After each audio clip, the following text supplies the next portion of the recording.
Mụnwa bụ onye Ebonyi steeti ha sị na ha ga-achụ na m n'aba anyị amụrụ m ma na ndị nna mara nọzi na Ebonyi steeti onye etu a ka esi achụ ndebe anyị bịakwanụ ka unu gere na efe anọzikwa bụ ọchịchị onye kwuo eziokwu ọba nte ya efuo amakwanụ ma efe anyị akpọ nke anụnwa ndị anyị na-anọ na bụ ndị ogbogwu ndị concerned members of ogbogwu Anambra State Traders Union medicine dealers health for the nation medicine dealers health for the nation head of nation medicine dealers ndị nwunu pụrụ ebe a bụ ndị concerned members of ogbogwu nọ ebe a Traders Union ihe anyị ji wee bịa bụ na ya emebugo vidio ịkọwa ihe a na-eme anyị n'ime afịa so ihe anyị ji wee chere akwụkwọ niile anyị ji wepụta n'ụbọchị taa ka anyị wee nwee ike gosi ya ndị mba ụwa ebe ọ bụ na gọọmenti anyị na-edela akwụkwọ ada na-egosikwa akwụkwọ anyị degoro na maka ndị kwu na anyị na-achọ okwu akwụkwọ nke anyị na-egosi n'ụbọchị taa bụ akwụkwọ eji anụ ụmụ nwaanyị ndị nni for 4,000 naira ndị na-ele nri akwụkwọ eji anụ ndị a na-ebugharị na-ebu ndị a na-akpọsa tebụl one side ndị na-akpọsa tebụl one side ihe a bụ akwụkwọ eji anụ ha for 4,000 n'ime ahịa ya ka eji anụ afọ 4,000 akwụkwọ nke anyị na-egosi bụ akwụkwọ eji ana ndị companies na-ebutere ahịa na-enyere anyị aka n'ime ahịa up to 500 companies or 700 companies akwụkwọ eji ana asị 600,000 after emechisiri ime ahịa anyị mepee nye aka anyị ji wee chọọ ka anyị bịa gosi ya n'iru akwụkwọ taa ka ndị mba ụwa na-akwụ ya nke a akwụkwọ anyị deelu gọọmenti Governor Soludo now.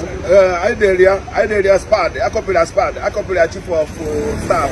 I copied speaker of the house. Onye ha tiri na government. Na others are home man ka ba akwa I did na the SPAD.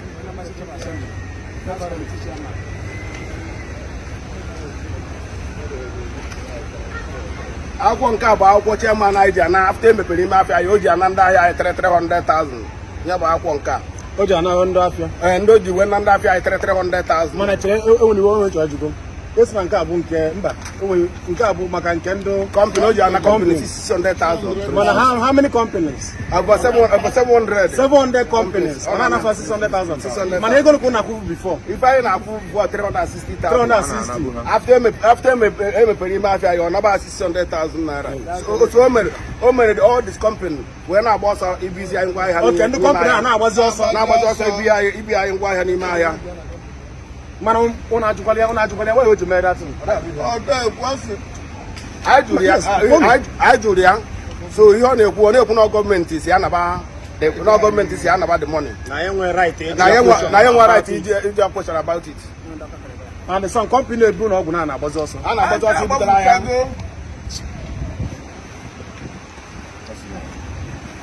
o nwere isi ikwu maka nke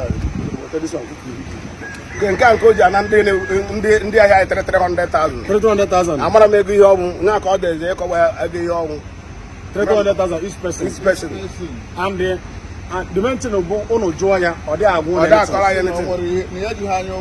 anyị ụgwọ akaụntụ gọọmenti enyere ya ọrụ na anyị enyere ya ọrụ gọọmenti that means Governor Soludo supporting this evil now ebu na edegolo eleta ya nwere onwe ihe ọ chọrọ that means he's supporting this evil yes nke a bụgo ọ ga nke ozugbo ihe ndị wepụta akwụkwọ nke a bifo bụ akwụkwọ ndị ekpere delu fọma chairman anyị ndị chịbụrụ anyị achị mgbe ha na-edit leta na edere ya na 5th August 2019 onye ha dere onye na-achị mgbe ahụ bụ Ajamma na-achị bụ Donatus Ajamma nyanwa na-achị mgbe ahụ antụ ihe akwụkwọ na si ọfụma ihe akwụkwọ na-akọwa na the ekpere himself abụrụ ekpere ndị ọgbọgwụ na ha elejitego ekpere a under CAC so now nwa nwezi ekpere as a minister ha na-elejisere ya under Hebridge antụ mgbe anyị ji ebe ekpere a since ya bụ first week of every month mana first week of this month anyị nọ n'ime ya bụ 1st October ka anyị nọ n'ime ya ha emeghe dị ekpere that 1st October on na second Wednesday ya bụ 8 ọ na-awe ya nọ ebe a na asị na ha na-eme ekpere wee mechisi ime ahịa anyị niile n'ime ahịa mana ọ bụ na ha mechisiri ime ahịa bụ ihe na-ewe anyị iwe anyị ji wepụta igosi akwụkwọ niile na ihe na-ewe anyị iwe bụ na anyị nọzi ebe anyị na-agba anyị na fonu na chairman local gọọmenti DPO, Hay Bridge, and the Spade on market. We're banning my and the DSS. We're banning my when they put a lot of things. Now, you put no open any nine. Now, when you open up, now I got down the book shop here. Now, I went up on Anambra State, not Bandem Bowa. Kabia about us about no way. Above no your Puzoku, German local government, and the Spade. And to Manaba, Manaba, Hanaba, Bundi Sofia, Habundi Betukuleta, German Obogway, Yabunia. So when I see one in the government, now about Anambra State, now about House of Assembly, Bian Lonwa, and I have when on modern war, a bang, I will evidence I go to Bian, Yan, where they plan on Catanabo. On what I get where what chairman has no name account. On a Cata 300 naira, we don't know 1,000 without account. So no guy do up number that. This night we up that. Last night I been all I shop why. Now when didn't check. Well, in the security, when my integration, and I was share our shop, and I was share our line and our shop. So now guys we up that. Or one road right on the guys we don't know about staff. Okay, that means Okwa Hunuku before. Governor Soludo Bama the lighting of Ogbogwu. So how they threat one with security? Yes, with the DSS. Umuibo. The first video, Umunanya Mele. Now you Governor Soludo. Now only appoint the couple that watch your man. Caretaker. You phone them if I file like Ria. Over 4 years. All over 4 years. And the police now have 6 months, 1 year. Can also achieve. That one actually 4 years as a caretaker. Ndo Ogbogwu we sibiko na ha choziri two election kwa ya. Don't you know so? We pull a threat with the DSS and the police. My local government chairman. Governor Soludo for the year now last time. The best not suppose him as a good governor. They want to way bia.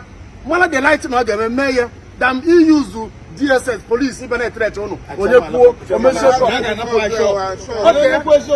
that means okay. No more that video. Me show up one by one. Look at the kind of contract on email. Look at the kind of contract on email. If you force out, you are in trouble. You go in and also. Mama Bonne, Ebony State has an anga to them na bani. I'm on more than Namaranos in Ebony State. Okay, have a Oh, yeah, it's actually. go back that. Oh, Chairman. Chairman, you want to do that? Yes. I thought I said, Anambra. So, Munia got now, bro, Munia. None of our shop, Governor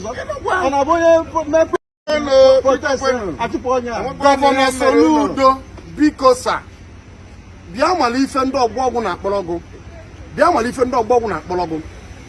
Fed the collector how many times? Fed the collector. The evidence are there. No, Sandy. He keep silent. Fantasia on media. He will any haneku. Or would he use the DSS and the police and the government threat and local government and the local government threat? So we will be gone. Yanaka. What Governor Soludo ku. Government has question on the Ogbogwu. Before if I make the Emma, kita na have an ayo. Na kuji one na me fe question na government are focused on that. Let him do the right thing. Open a government keep silent. That means government are supporting the evil. Let him come and do the right thing. Then the Gugu Unumana election 9 Naka November 8th. And more no move boy apuga. Problem are you a very serious problem na that market. And the way Chorema Amara Mobo na to vote na that market whether nde try even apuga and you can always go vote 100 eba. Ebe we more than 7,000, more than 7,000 people. Even a way see what pro had the chairman. Senior on your issue of yours, Obugo young Borobronis. Senior Hamonia Guatozo. The man agitates too much in the market. I didn't know you want so good the party. Wouldn't the follow us governor. So I young now your governor go. No try a big gap for too much. I your guy you're too much. He work on ya when you solve yours or tear or guy with a day. You better go? He will only solve your tear today. And what do you get with? Can you wear granted in my high election November 8th? APC na conquer everywhere na the market. I don't am happy about that. Oh yeah, oku mwane ekune ya. See what price you letter. Tira on your zone. Get where are you go election? No, eba come one way problem. na-enye m nsogbu hinne. That means ya usuwopu chileta. Nketa na nke echi. O nwere no seme election now. That means if it's a normal election no seme. Yes, si wopu godoro anyị chukwu leta ka e wee ga-eche governorship election. Okay, o just election na mete normal election. Yes. O ya ka m na-ekwu. Biti na-enye anyị nsogbu. Azụ onye apụga ị gaghị aganwu n'ime ahịa kwuo okwu asị gị onye ala. Unu emebisi ihe niile na onye unu nwere jetie n'elu union. As a Apugama, you cannot walk freely in the market. A very big problem to us. Sorry. Obruma kachama and and bad problem anywhere. On market, major problem anywhere. You don't want to listen, or you know, the guy blew everything. I see in any no one or Jaguar. Ogwacha, Everest, we know you Ogaya, to consult or Maran Kebezoku or just mayor of Notre people are not happy. And the election I Erugo. So more the worried based on election Nabian. So you know when Everest into him or mayor of that consult into the mother. Mbamo SA on market during P2B. I'm a motors and when a crisis mobile for the whole party. Go here with the problem. Yeah, P2B the chair in on what issue in a market. The old traders in on nobody crossing in a yaga to Apuga. A very big problem go to us. Oh, government the big on line. So because I be Governor Soludo do the needful. Kai wager election. Come on, we get one run the mad memo canvas. The election and Abian. Oh, yeah, be medicine dealers, Help for the nation. medicine dealers, Help for the nation. help for the nation. Medicine dealers. Justice for Ogbogwu. Stop the injustice now. Justice for Ogbogwu. Stop the injustice. Stop that injustice. Justice. We are appealing to the whole Nigeria. We are also appealing to Anambra State Governor, the House of the Anambra State House Assembly, and the other relevant agencies to come to our aid. We want to address. I am Prince Friday Osisi, a member of concerned members of Ogbogwu Traders Union. Without mentioning word, I want to address you as follows. We have written a series of letters to Anambra State of Assembly, another letter to Anambra Governor, another letter to Anambra House Chairman on Market, another letter to SPAD on Market, and another letter to the whole House of Assembly of Anambra State. And up till now, we are filing this report. We have not gotten any response from either of these people that have been served with this very letter, as you can see it physically. So we are now calling all the relevant agencies and all the people that are concerned to address this issue as required. We are also calling for immediate removal of Chukwuemeka Ndubuisi and his current executive because of incompetence, recklessness, and high-handedness of the whole traders as required. Please, there is need for governor to remove Chukwuemeka because all the whole Apuga supporters in the market have been destroyed by his antics. And as a matter of fact, we are losing supporters in Anambra State, precisely Ogbogwu. And there is need for him to remove so that Apuga can be able to have so many supporters as they have been planning. Whatever that is they have been expecting from Anambra, so that he can be able to win as we are supporting the governor. So we pray that all this will be done according to their wishes. In Jesus' name we pray.